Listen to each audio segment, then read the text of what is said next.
మనిషి రోజువారీ జీవితంలో సోషల్ మీడియా ఓ భాగమైపోయింది. చిన్నపిల్లల నుంచి ముసలివారి వరకు రోజుకు కొన్ని గంటలు సోషల్ మీడియాలో నిమగ్నమైపోతున్నారు. దీని ద్వారా అనేక లాభాలున్నాయి. చదువుకునే వారి నుంచి వ్యాపార రంగం, రాజకీయ రంగం, ఇలా ఏ రంగంలోని వారైనా సోషల్ మీడియా ద్వారా మరిన్ని విషయాలపై అవగాహన పెంచుకునే వీలుంటుంది. చాలా మంది దీన్ని మంచి మార్గంలో వినియోగించుకుంటుంటే కొందరు మాత్రం సోషల్ మీడియాను చెడుకు ఎక్కువగా వినియోగిస్తున్నారు. ముఖ్యంగా ఏపీలో గడిచిన 5 ఏళ్ల కాలంలో సోషల్ మీడియా ద్వారా అసభ్యకర పోస్టులు పెట్టడం, మార్ఫింగ్ ఫోటోలతో మహిళలను కించపరచడం వంటి ఘటనలు ఎక్కువగా చోటు చేసుకున్నాయి. అప్పట్లో అధికారంలో ఉన్న వైసీపీ, ఆ పార్టీ సోషల్ మీడియా విభాగం వీటిని పెంచి పోషించింది. అంతేకాదు, ఇందుకోసం కొంతమందిని నియమించుకొని పని కట్టుకొని ప్రతిపక్ష పార్టీలైన తెలుగుదేశం, జనసేన నేతలు వారి ఇళ్లలోని ఆడవారిపై బూతులతో అసభ్యకర పోస్టులు పెట్టి ఇబ్బందులకు గురిచేశారు. గత 5 ఏళ్ల కాలంలో వైసీపీ సోషల్ మీడియా విభాగం ఆగడాలతో పలువురు ఆత్మహత్యలకు సైతం పాల్పడిన ఘటనలు ఉన్నాయి.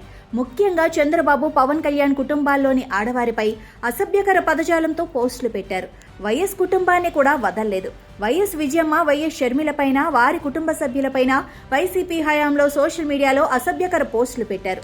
వీటిపై అనేక ఫిర్యాదులు అందినప్పటికీ అప్పటి ప్రభుత్వం ఎలాంటి చర్యలు తీసుకోకపోగా వారిని ప్రోత్సహించింది.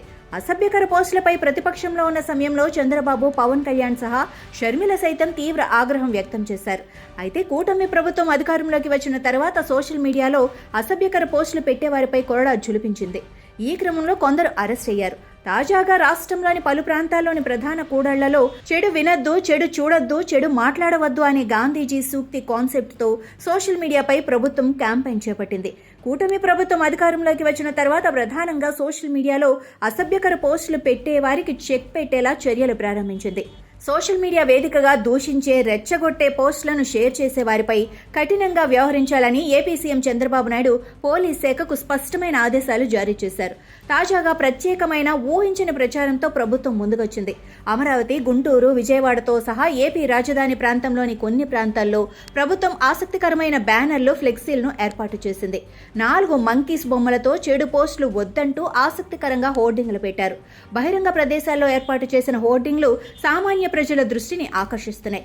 ముఖ్యంగా మహిళలు, వారి కుటుంబాలపై సోషల్ మీడియా వేదికగా అసభ్యకర పోస్టులతో ఇబ్బందులు పెట్టిన వారి పట్ల కఠిన చర్యలు ఉంటాయని కూటమి ప్రభుత్వం స్ట్రాంగ్ వార్నింగ్ ఇస్తోంది. ఏపీ ప్రభుత్వం చేపట్టిన వినూత్న కార్యక్రమం పట్ల ప్రజల నుంచి ప్రశంసల జల్లు కురుస్తోంది. సోషల్ మీడియాను మంచి కోసం వాడదాం, అసత్య ప్రచారాలకు స్వస్తి పలుకుదాం అంటూ పెద్ద పెద్ద పోస్టర్ల ద్వారా విస్తృత ప్రచారం చేస్తున్నారు. అందరికీ అర్థమయ్యేలా ఇంగ్లీష్, తెలుగు భాషల్లో వీటిని రూపొందించారు. కొందరు సినీ ప్రముఖులు సైతం ముందుకొచ్చి సోషల్ మీడియాను మంచి కోసం వినియోగిద్దాం, చెడు పోస్టులకు దూరంగా ఉందాం అంటూ ప్రజలకు పిలుపునిస్తున్నారు. మొత్తానికి సోషల్ మీడియా యూజర్లను చైతన్యపరిచేలా ఏర్పాటు చేసిన ఈ ఫ్లెక్సీలు, హోర్డింగ్స్ అందరినీ ఆకట్టుకుంటున్నాయి. అదే సమయంలో ఆలోచింపజేస్తున్నాయి.